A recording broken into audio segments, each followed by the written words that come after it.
Can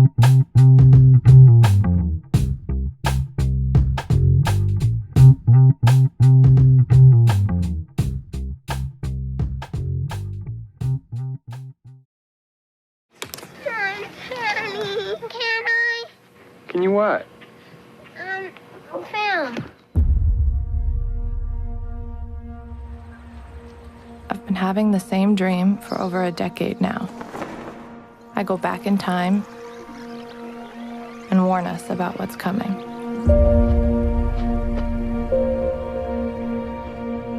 You're recording. Hello, Jamie Boyle is filming this. Gotta go see what Jordan's doing. Jordan, you're being filmed right now. You guys insisted on going skating. First place, Jordan Boyle. First place, Jordan Boyle. Olympic hopeful Jordan Boyle. 1 foot developed nerve pain. I remember you were like, what? You're taking Oxycontin? That's like the strongest. Do you remember that?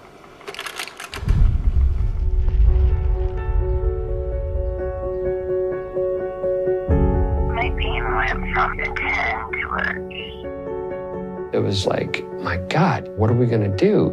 She's on doses that would kill an elephant, and it's not enough.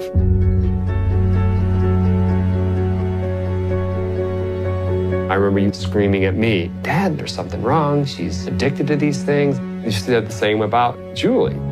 I think the rheumatoid arthritis doctor, it seemed like he was the first one that gave me Vicodin and then Percocet. Did Nick explain to you that there's a personal aspect to the film? Yes. My mom and sister. Oh, it's you? Oh. They need them. That's what I'd been told. That's what the doctors had said. I've never experienced anything so insane in all my life. Hi, we're going to. The bonuses were astronomical. We're essentially talking about heroin pills. I just remember feeling like such a failure.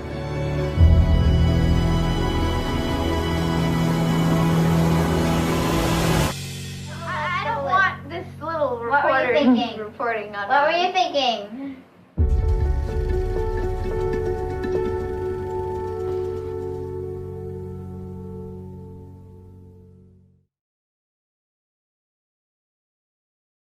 Hi there. Hi, how are you? All right, and you? Good, thanks. Great. Yeah, because the film, it's about, opioid addiction, but on a very personal, um, through a personal prism, I guess you could say, right? Your mom and your sister both became addicted to opioids in the how long ago was it? Maybe at least 20 plus years ago, right? It was, I'm losing track of time like everybody else. It started around 2006, 2007. Oh, so well, not quite, but Okay, yeah, we're getting there. We're getting close. Yeah, no, you're About right. 17 years ago. Yeah. Okay. So yeah, well, yeah. And so, yeah, of course, like, when it started versus when it, got bad and then they got, yeah, so that's all kind of intertangled, but yeah, it was the mid-aughts, I'd say, around there, Okay. probably. Yeah. Yeah, I guess, that is getting close to 20, but it's Yeah. like, still feels rather recent, I mean, for me, yeah, 100%. I stand up there and somebody says a number like that, and I'm like, there's no way that can be true. But yep, it is. And so because it just so happens that because you were always so obsessed, if I can use that word, about taking film, about taking, shooting footage, home movies. We see early in the film that, you all but grabbed your dad's camera out of his hand so you could have an opportunity to shoot your family. Loved it from the start. And so there's quite a bit of footage of you shooting your mom and your sister as they went through this whole kind of arc, if you will, of falling into this terrible situation where, I mean, in your sister's case, right, she was a rising star in professional ice skating. Mm-hmm. She was going to be she was bound for the Olympics, and then Mm-hmm. because of a medical condition, she ended up being prescribed opioids. Yeah, she was a fantastic figure skater. She was nationally ranked, and Yeah. definitely a rising star. And like a lot of kids her age and in that sport, she was dealing with injuries all the time. And for her, it was nerve damage in her foot. She Okay. had friends who had all kinds of stuff, but it runs Yeah. pretty rampant in that kind of a intense sport, similar to gymnastics or something. Does it turn out that other of her colleagues, or did she find out, or did you find out during the process of making the film that others were also on opioids? She really Or- lost touch with that community after that. And that was Yeah. really just the beginning of kind of like a bunch of other issues that she started to experience medically, that, probably might be related to skating, but it's tough to say. And her, they all kind of they're doing varying degrees of but I've heard, some bad stories about some of them. I think it's just it can be a really emotionally and sometimes physically abusive sport. I really do compare it to gymnastics, because I think the kids that grow up in those really highly competitive, especially the very good ones that rise to the top, are often, their young lives look nothing. There's no semblance to other people's. They're pretty Well, it's much all their life, right? I mean, it's their that's all entire their life. life. Do you have any memories of your sister doing anything other than practice? No, I mean, she was great at school, and she has a phenomenal singing voice. So she was Oh just yeah. talented across the board. I used to have her singing the national anthem because she'd open, my dad was actually a professional bull rider, and she would open rodeos with the national anthem and figure skating shows. Somehow I still don't know how that didn't quite make it into the cut, but Well, let me very, very multi-talented girl. Oh yeah, and comes off as such a wonderful person in your film. Clearly there's a lot of love there. And so wait, your dad was a professional bull rider. So how the heck isn't he on opioids is the question. Right? He's the one that, out of all of you guys, he's the one that should have been. That's a terrible thing to say, but you know what I mean. It would certainly make the most sense, because he would have so many injuries. Yeah. And I'm sure other bull riders are actually probably on opioids. Oh yeah, he has 2 ribs that were broken, and none of his teeth are real. And I mean, his body has been, stitched and put back together. So there's no rhyme or reason exactly. I do know women are more likely to be prescribed opioids for a number of reasons, but Is that true? it is true. There are varying theories on why that is, and I mean, you can look it up for yourself. I will say to the listeners, and kind of dig in there. I don't know. I mean, I'm not sure. I think, there's a lot more. I think they're often coming to doctors sometimes more, especially like OBGYNs with, pelvic pain, or for my sister, she had endometriosis at a time and was diagnosed. And I think one of her, it's I'm not the person to explain it, but it's basically to do with your reproductive system. The lining of your uterus ends up, it's kind of gross, it ends up in other places that it shouldn't be, and it just basically causes a lot of pain. And a lot of women have it, and it's undiagnosed in them. And so, one of her Vicodin prescriptions early on was actually from her OBGYN for that. And I've heard a lot of instances of young women being prescribed opioids for things related to that by their OBGYN. So I think that can sometimes play a role in more prescriptions for women. But I don't know if they've gotten to the bottom of that yet. I wonder what the numbers are in terms of that, because if it's that,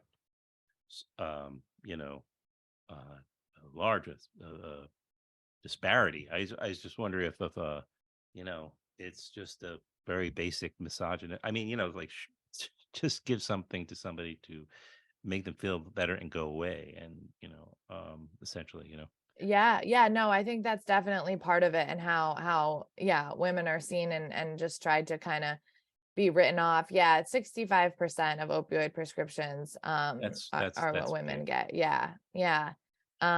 So yeah, I think yeah, I think a lot of the stuff to do with this epidemic we're really just scratching the surface of. And including, kind of inherent bias within the medical community. We know that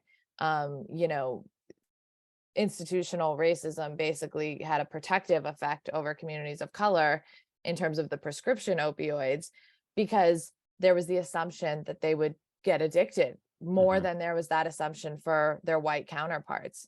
So, in this very rare instance, that meant that they were prescribed less opioids, and it kind of had a protective effect over that community. Of course, as the epidemic gets worse and reaches more and more communities, they're seeing the most disparate effects of anybody, and by a long shot, because of the now drug supply on the street. So it didn't have a protective effect for long, but yeah, the biases within the medical community very much play a role in who's getting what and for how long. Mm.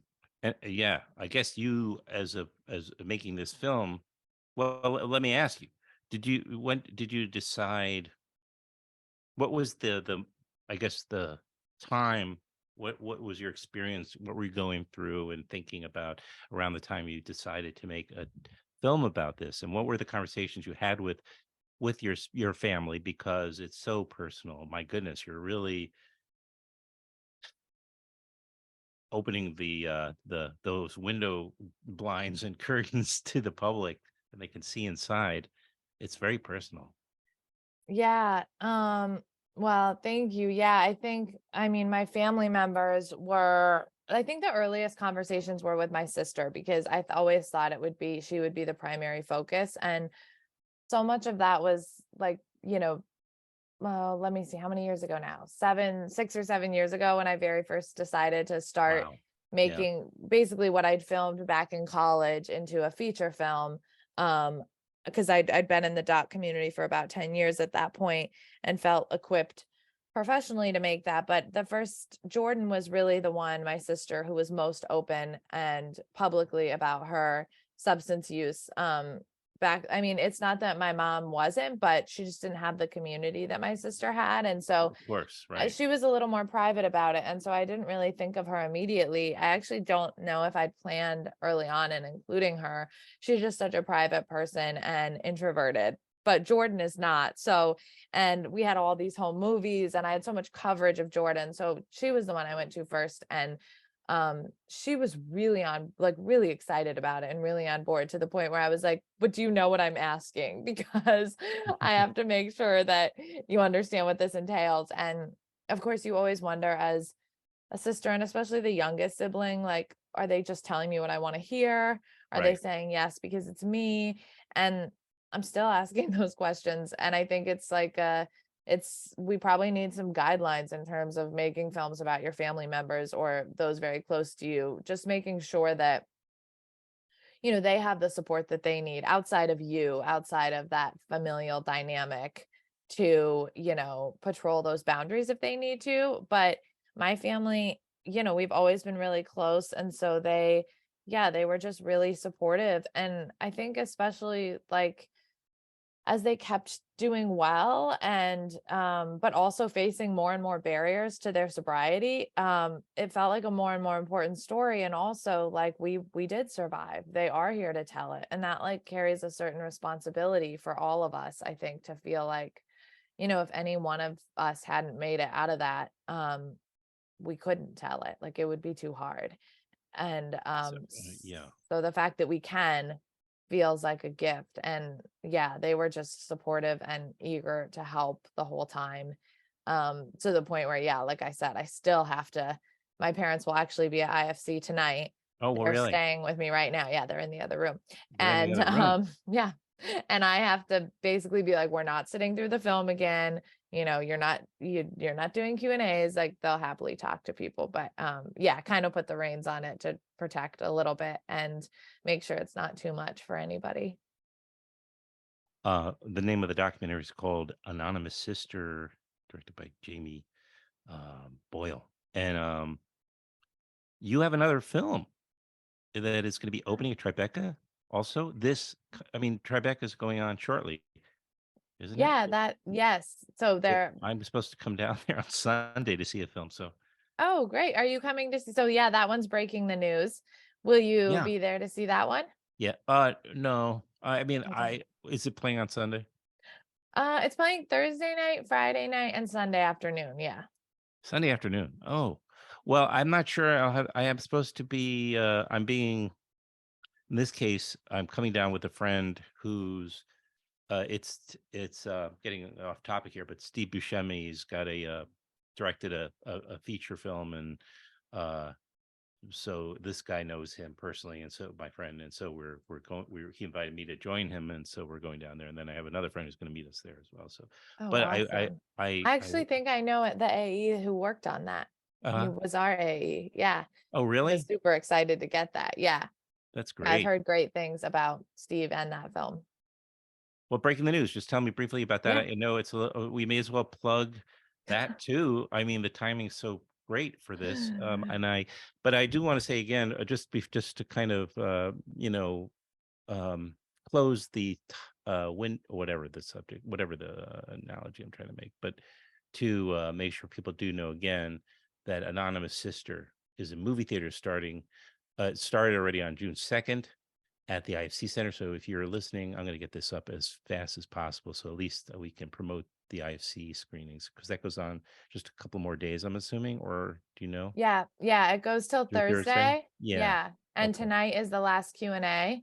So that will be Tuesday night if this goes up today or later. But yeah, and the doctor who's featured in it, Dr. Andrew Kolodny, who's one of the nation's leading experts on the epidemic, will be there tonight, as well as Great. me and my parents. Yeah. That's wonderful. Yeah, that's the downside of living up here, Jamie, is that I just can't spontaneously dash to Yes, to that is. Sixth Avenue, like in Waverly, and come over and see you, because I totally would. Uh, but Thank you. I'll be better. I'll be better at planning these things next time around when Okay. breaking the news goes into its next part of the cycle. I'll make sure I'm there. But tell me a little bit about that film, since it's going to have 3 screenings at the upcoming Tribeca Film Festival. Yeah, yeah, I'm excited. I'm so You should excited be. about The that one. timing is great. Are your parents going to stick around a little longer so they They can? are, yes. That is why they're Okay. here for the tail end of IFC. Yeah, it's an independent doc. We don't release films that often. Sometimes I feel like it's like once a decade. So the fact that these are both in the same week is Spectacular. I love nice this. and This is so tiring. great Yeah. for you. Yeah, I guess it Yeah. is tiring, but how No, exciting it's for you. great. And then Yeah, so that one. you squeezed me in. Of course. That's really lovely. I'm so happy to talk with you. Yeah. And shout the word about these films. So yeah, that one's about the 19th News. It's an all women and non-binary led newsroom, the first in the United States. They're incredible. And it basically follows their journey. They started in 2020, which was quite a year to start a Yes. startup news organization. Why? Yeah, wonder why.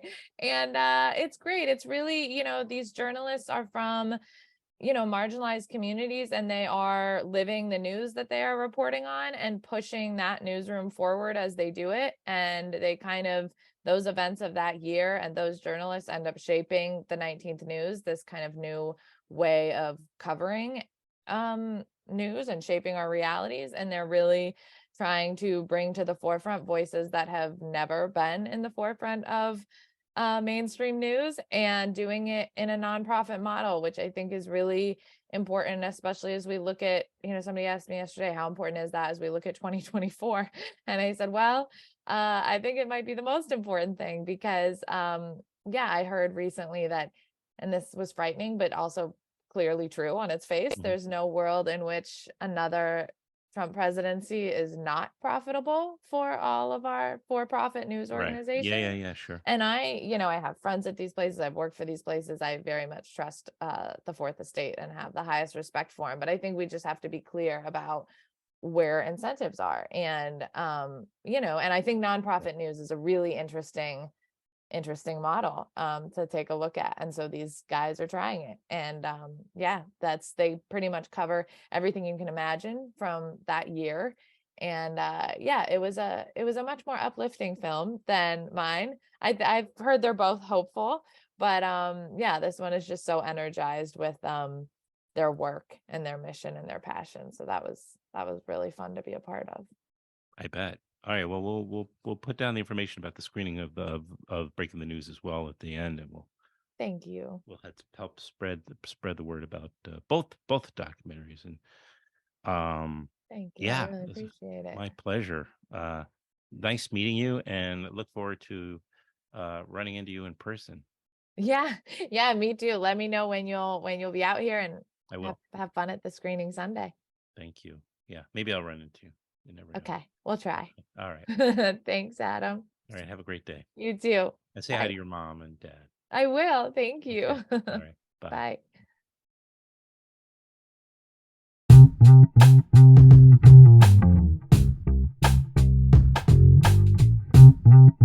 Bye.